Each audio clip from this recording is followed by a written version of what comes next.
Léon a trop bu ce soir, et ça lui a attiré des ennuis. Il s'est fait tabasser et a fini par se retrouver au poste de police. Une fois au poste, Léon a commencé à péter les plombs, à donner des coups de pied dans tous les sens, comme un fou furieux. Ses potes se sont dépêchés d'aller payer sa caution pour le faire sortir. Léon a dit qu'il voulait passer un coup de fil à sa famille.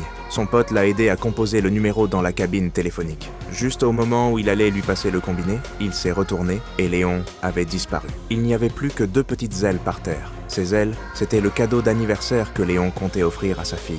Quand il s'est réveillé, Léon s'est retrouvé enfermé dans une petite pièce sombre.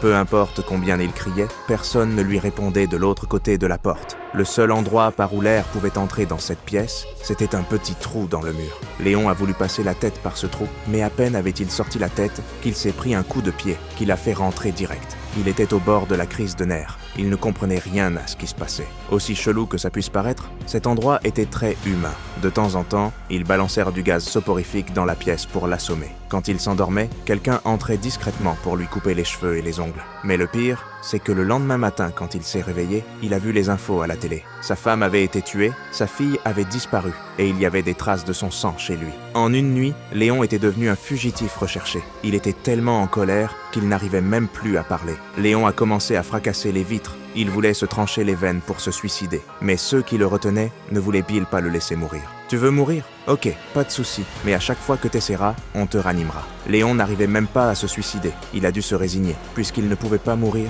il devait trouver un moyen de s'en sortir vivant. Il a commencé à écrire ses mémoires, à lister un par un tous les ennemis auxquels il pouvait penser.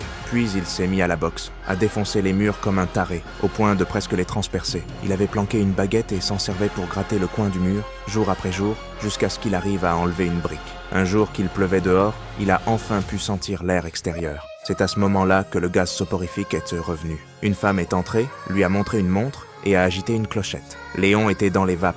Il avait l'impression de s'endormir, mais en même temps de se réveiller. Quand il a ouvert les yeux, il était sur le toit d'un immeuble. C'était quoi encore ce plan? Peu importe. En tout cas, il avait réussi à s'échapper. Léon était déterminé à se venger. Maintenant, c'était un fugitif. Il n'avait plus de chez lui, plus de famille, et ses potes n'osaient même plus le contacter. Il a dû aller trouver une bande de petites frappes et leur a mis une branlée. Ses 15 ans d'entraînement acharné n'avaient trop pas servi à rien. Léon les dégommait d'un seul coup de poing, et d'un coup de pied, il en envoyait valdinguer 3. En quelques instants, il avait mis tout le groupe KO.